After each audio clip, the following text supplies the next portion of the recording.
खुशकिस्मत होते हैं वो लोग जिन्हें आत्मनिरीक्षण करने का समय मिलता है, वरना तो पूरी जिंदगी 2 वक्त की रोटी कमाने और जिम्मेदारियां निभाने में बीत जाती है। अपने लिए समय ही नहीं बचता और वही जिम्मेदारियां निभाते निभाते आदमी इतना थक जाता है कि जिंदगी एक बोझ लगने लगती है।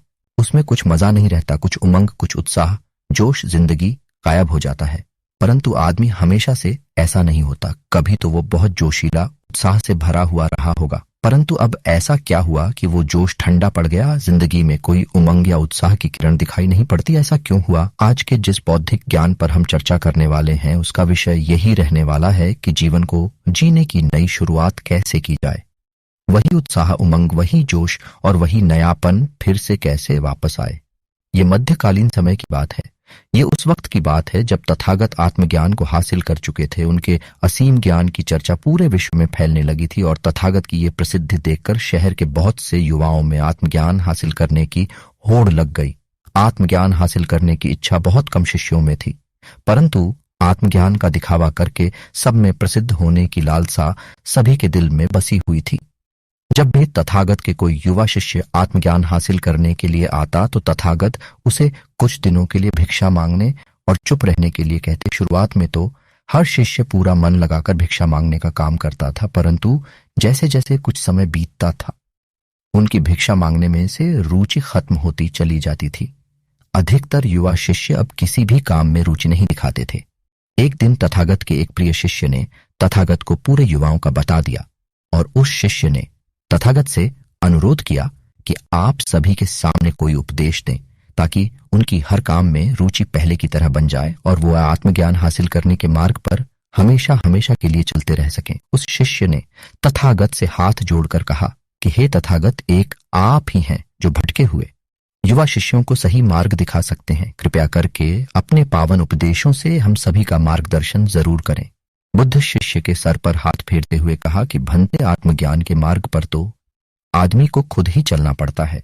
जब तक उसके अंदर अपने आप से आत्मज्ञान हासिल करने की इच्छा नहीं उठेगी तब तक वो आत्मज्ञान हासिल करने का सिर्फ दिखावा भर करेगा, परंतु उसकी आंतरिक शक्ति अपनी परिपूर्णता में कभी काम नहीं कर पाएगी। परंतु फिर भी तुम चाहते हो कि मैं तुम लोगों को सही राह दिखाने के लिए कोई तो कल संध्या समय यही उपदेश रहेगा कि जवानी में आदमी का मन बूढ़ा क्यों हो जाता है। अगले दिन संध्या समय अपना उपदेश शुरू करते हुए तथागत ने एक युवा शिष्य से पूछा कि रास्ते में चलते हुए अगर तुम्हारे पैर के नीचे कोई सांप आ जाए तो तुम क्या करोगे? उस युवा शिष्य ने जवाब दिया कि हे तथागत, अगर मुझसे ये गलती हो जाती है तो मैं वहां से भागने में ही अपनी भलाई समझूंगा, क्योंकि सांप कर मुझ पर हमला भी कर सकता है। इसीलिए मुझे सतर्क रहना होगा और जल्द से जल्द वहां से भाग जाना होगा। तथागत ने सभी शिष्यों को संबोधित करते हुए कहना शुरू किया कि जिस तरह जंगल में एक हिरण अपने प्राणों के लिए हमेशा सतर्क रहता है, उसी तरह एक शेर उसका शिकार करने के लिए पूरा सतर्क रहता है। उसे जब भी मौका मिलता है वो उस हिरण का शिकार कर लेता है। तो यहाँ पर जिसकी भी कम होगी उसे अपने जीवन से हाथ धोना पड़ेगा। या तो हिरण मारा जाएगा या फिर शेर भूखा मर जाएगा। मजे की बात यह है कि उस शेर और उस हिरण को प्रतिपल सतर्क रहना होगा। अगर उनमें से कोई भी एक पल के लिए भी चुका तो वो अपनी बाजी हार जाएगा। परंतु हम मनुष्य कभी भी ये नहीं सोचते कि कभी भी कोई भी सांप हमारे पैर के नीचे आ सकता है। इसीलिए हमें सतर्क रहना चाहिए। हम अपना हर कदम पूरी बेहोशी के साथ उठाते हैं, क्योंकि हमें हमेशा यही लगता है कि हमारे पैर के नीचे कोई कंकड़ भी नहीं आ सकता, तो सांप आना तो बड़ी दूर की बात रह गई। इसीलिए हम धीरे धीरे बेहोशी में चले जाते हैं। तथाकथित ने अपना उपदेश आगे बढ़ाते हुए कहा कि जब तुमने बचपन में चलना सीखा होगा तो तुम सबने एक एक कदम बड़ी होशियारी, बड़ी सतर्कता और बड़े होशपूर्वक रखा होगा।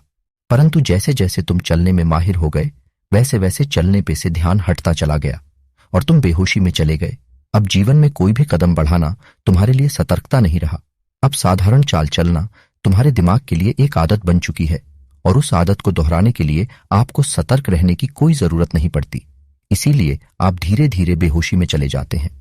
अधिकतर लोग जब जीवन में एक ही तरह का कार्य करते रहते हैं तो धीरे धीरे उस कार्य में से उनका मजा खत्म हो जाता है। उस काम को करने में उन्हें कोई रस नहीं आता, बस वो आदतन उस काम को कर रहे होते हैं। और इसी वजह से हमारी जिंदगी के ज्यादातर काम आदतन होने लगते हैं जिनमें कोई रस नहीं रह जाता और धीरे धीरे हमारा जिंदगी में से रस खत्म हो जाता है। कोई जोश, कोई उत्साह, कोई उम्मीद दूर दूर तक नजर नहीं आती है। हम सांस तो ले रहे होते हैं, परंतु अंदर से पूरी तरह से मर चुके होते हैं। तथागत सभी शिष्यों से सवाल किया कि अपने जीवन में अगर एक ही काम को बार बार करना हो और फिर भी उसमें रस बना रहे, उसमें सतर्कता बनी रहे, उसमें एक उत्साह हो, जोश हो, किसी भी काम को करने में, चाहे वो काम हमें 1000 बार ही क्यों ना करना पड़े, तो वो किस तरह संभव हो सकता है। जब कोई शिष्य जवाब नहीं दे पाया तो तथागत ने समझाना शुरू किया कि आदमी को जब भी ऐसा लगता है कि उसने उस काम से सारा ज्ञान हासिल कर लिया है, उसे वो कला पूरी तरह से आती है, वो उसे पूर्ण तरह से समझता है। जब आदमी को ऐसा एहसास होता है तब उसका रस उसमें से खत्म हो जाता है, क्योंकि उसके पास उसके बारे में सीखने को कुछ बचा ही नहीं है। अब वो सीखे तो क्या सीखे, वो तो उसे पूरा समझ चुका है। और यहीं पर एक आदमी गलती कर देता है। अगर आंखें खुली रखी जाए, बुद्धि को स्पष्ट रखा जाए, तो हर छोटे से छोटा काम भी आत्मज्ञान हासिल करने का एक रास्ता बन सकता है। तथागत ने अपनी बात आगे बढ़ाते हुए कहा कि किसी काम में से चुस्ती, उत्साह या जोश खत्म होने का दूसरा बड़ा कारण होता है कि हमें लगता है कि हमारे पास बहुत समय है, हम तो हमेशा जीवित रहेंगे, और अपने अवचेतन के इसी विचार के कारण हम हर काम बड़ी ही बेहोशी के साथ करने लगते हैं। परंतु जो समझदार होते हैं वो ये जानते हैं कि हर सांस आखिरी सांस हो सकती है, इसीलिए हमें हर रोज मरना होगा। अपनी सारे मन के द्वेष, सारी छटपटाहट दिन के खत्म होते होते हमें अपने मन से भी उतार देनी होगी, और हमें ये विचार पैदा करना होगा कि हर दिन एक नया दिन होता है, एक नया जीवन होता है, और वो जीवन शाम होते होते खत्म हो जाएगा। इसीलिए आपके पास सीमित समय है। उसी सीमित समय में आपको आत्मज्ञान हासिल करने के सारे तरीके अपनाने होंगे। आप उस आत्मज्ञान को के लिए गैर जिम्मेदाराना नहीं हो सकते, क्योंकि वही जीवन का असली निचोड़ है। उसके लिए हमें चुस्त रहना होगा, हर दिन को जीना होगा, हर सांस को भरपूर तरीके से जीना होगा, और यह एहसास करना होगा कि हम चाहे जिस काम को भी करें वो काम अपने आप में बिल्कुल नया है। चाहे हम उस काम को बार बार ही क्यों ना करें, परंतु हमारी चेतना हमेशा नहीं होनी चाहिए। एक नयापन, एक ताजगी, एक उत्साह होना चाहिए। तब हमारे जीवन में परमानंद का उदय होगा। ऐसा आनंद जो निरंतर है, जो शाश्वत है, जो कभी नहीं मिटता, जो किसी चीज से बंधा नहीं होता। और जब हम निरंतर उस आनंद का एहसास कर पाते हैं, तब हमें पता चलता है कि आत्मज्ञान का रास्ता कौन सा है, हमें किस रास्ते पे आगे बढ़ना है। फिर आपको किसी से सवाल पूछने की जरूरत नहीं रह जाएगी, फिर आपको कोई वीडियो नहीं देखनी होगी। बस अब आपको आपका मार्ग मिल गया।